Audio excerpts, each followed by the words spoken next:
ትህትና ማለት ምን ማለት ይመስላችኋል? ሁል ጊዜ እናገራለሁ። ትህትና ማለት ራስን ከማንም ሰው በታች ማድረግ ነው። ማንም የሚለውን አረፍተ ነገር ተመልከቱት፣ እዩት። ከማንም ሰው አሁን እጄ ፓትርያርኩን ጫማቸውን ብስም ትህትና ነው? ልክን ማወቅ ነው። ህግ ነው ይሄ። ሲጀመር ርት ነው፣ ህግ ነው እንጂ ትህትና አይደለም። እና ድሮስ ላልስም ነው ፓትርያርክ አባት ይመስለኝ። ይሄ ትህትና አይደለም። ኤጲስቆጶስ ለጳጳስ፣ ጳጳስ ለፓትርያርክ፣ ደቀ መዝሙር ለመምህሩ፣ ልጅ ለአባቱ የሚያደርገው ትህትና ይባላል። ትህትና የሚባለው ከኛ ለሚያንስ ሰው የምናደርገው እኛ የያዝነውን ነገር ያልያዘ ሰው ስናይ አንተ እየጾምክ ለሚበላ ሰው ትሁት ትሆናለህ ወይ ነው። ሰማችሁ? እያወቅክ የማያውቅ ሰው ሲናገር ትሰማዋለህ ወይ? እሱ ነው እያወቅክ የማያውቅ ሰው ትህትና የሚባለው እሱ። ለትልቅ ሰው እየታዘዝክ ለትንሽ ሰው እምቢ አትልም ወይ? እሱ ነው። እኔ ሳዛችሁና መቼስ እዚህ ወንበሩ ስላለው ነው። የሆነ ደግሞ ጥንበቃን በእናንተ እይታ ተራ ሰው የሆነ ሰው ብታዙት ቢያዛችሁ እኩል ትሰማላችሁ? ሌላው ቀርቶ ስብከት፣ አሁን እኔ ስሰብክና እዚህ ደግሞ አንድ ሰው ተነስቶ ቢሰብክ እኩል ትሰማላችሁ? እኔ ትልቅ ነኝ አይደለም ጨዋታው። እኔ እንደዚህ አይነት ነገር አልልም፣ እግዚአብሔር ያውቃል እያልኩ ያለሁት እኛ በህሊናችን ምን ስለው ሰው አለ። መቼስ ከዚህ ስለተቀመጥኩ መምህር ልትሉ ትችላለን። ከዚህ ያነሰ ሰው የምትሉት በእናንተ ግምት የምትሉት ሰው አሁን ቆሞ ዛሬ የሚያስተምረን ቢባል ዝም ብሎ አንድ የሆነ ሰው ማለት ነው ምን ትላላችሁ ነው? ይህ እኮ ነው ችግራችን ማለት ነው።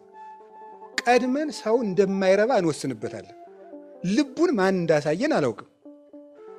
ይገርማል እኮ እገሌ እስከዚህ ነው ብለን ልኩን አውጥተን ሰፍረን 80 ኪሎ 100 ኪሎ ብለን ራሳችንን እንደምረን ጨምቀንሰን ጽፈን እንጨርሳለን።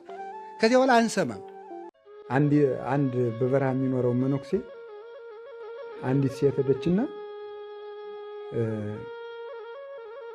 አየኸኝ አይደል በጣም እኮ መልካም ሰው ነኝ አለች። ከፊቱ ወዳ ማለት ነው። ትክክል ነሽ፣ እግዚአብሔር ደግሞ የመልካምነት ሁሉ ምንጭ ነው አላት። በእሷ ውበት አንጻር ማን ይታየው ነበረ? የእግዚአብሔር መልካምነት ይታየው ነበር።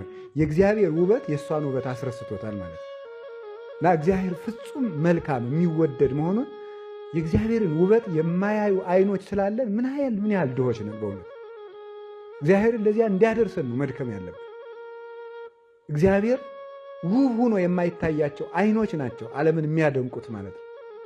ስለማይቻለን ነው በዚያ ተጠልፈን የወደቅ ነው። በመጽሐፍ ቅዱስ ግብዝነት 1 3 4 ፍቾች አሉት ልንገራችሁ። ግብዝነት አንደኛ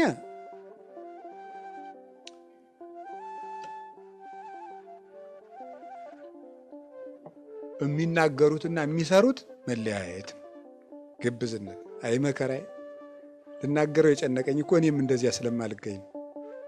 እሺ የሚናገሩትና የሚሰሩት ምንድን ማለት ነው? መለያየት ግብዝነት ይባላል። ለሰው ሲቆርሱ አያሳንሱ እንደማለት ያለ ምን ይላል? ይሄን ጌታ ሲናገር ዲበ መንበረ ሙሴ ነበሩ ለክሙ ጸሐፍት ወፈሪሳውያን፣ በሙሴ ወንበር በሙሴ መምህርነት ጸሐፍት ፈሪሳውያን ተቀምጠው አሉላችሁ። ኩሎ ዘአዘዙክሙ ግበሩ፣ የሚያዟቸውን የሚያስተምራችሁን ስሩ። ወዘብ ከመ ምግባሩ ሙሴ ይትግበሩ፣ የሚሰሩትን ግን ምን አትበሉ አለ፣ አትስሩ።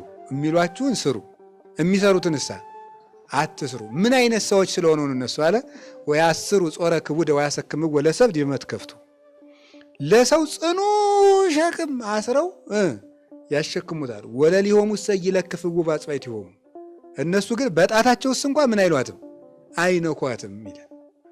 ከግብዝነት መንጻት ነው። አፍኒ ወልብኒ ህውረ ይመኑ፣ አፍም ልብም አንዱ ነው ይመኑ እንደተባለ በኦሪት ዘዳግም ላይ 2 አይነት ሚዛን በቤት ውስጥ አታኑር ይላል። ይገርማል። ሊቃውንቱ የሚሉት ነገር ማነው? እግዚአብሔርም ያለው ነገር ሊቃውንቱም አድርገው የሚተረጉሙትን ብትሰሙት ታምር ነው። ስንት አይነት ሚዛን ነው የሚለው? 2 አይነት ሚዛን። 2 አይነት ሚዛን ማለት ምን ማለት ነው? ለሌላው ምን አድርገህ የምትሰፍርበት ነው? ጠበቅ አድርገህ የምትሰፍርበት፣ ለአንተ አነስ አድርገህ የምትሰፍርበት ልብ አይኖርህ ነው። ለሌላው ይሄን አድርጉ ብለህ ካዘዝክ ለአንተም ደግሞ ያኑ ሚዛን እኩል መዝነው ነው። ያው ንስሐ አባት 40 ሲሰጥ 40 ይሰግዳል። ታውቃላችሁ አይደል? አታውቁም?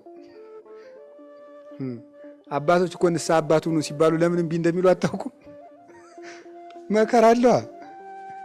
እንዴት ብሎ ንስሐ አባት ይሆኑ ይመስሏችኋል እናንተ? ስግደት አላት እኮ። ካቃተው ቢያንስ 40 ከሰጠ ስንት ይሰግዳል? 20 ይሰግዳል ቢያንስ።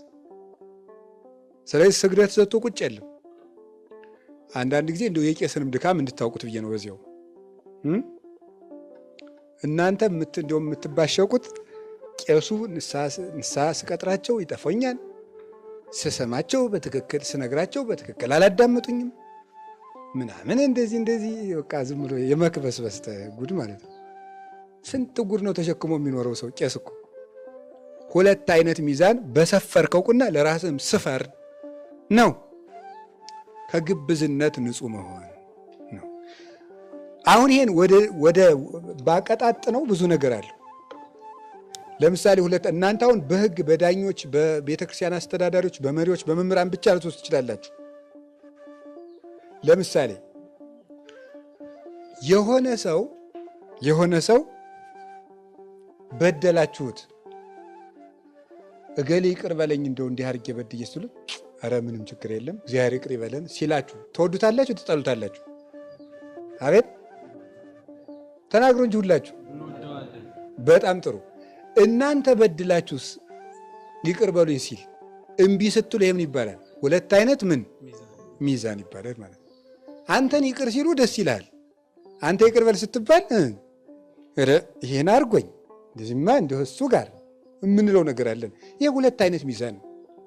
ለራስህ ሊያደርጉልህ የምትፈልገውን ለሌላውም አድርግ። አንተ ሲያደርጉብህ የሚሰማሃል ሌላውም ይሰማዋል። እንደዚህ አስብ። ይሄ ነው ግብዝነት ማለት። በዚህ ይመጣል በራሳችን ስናወርድ።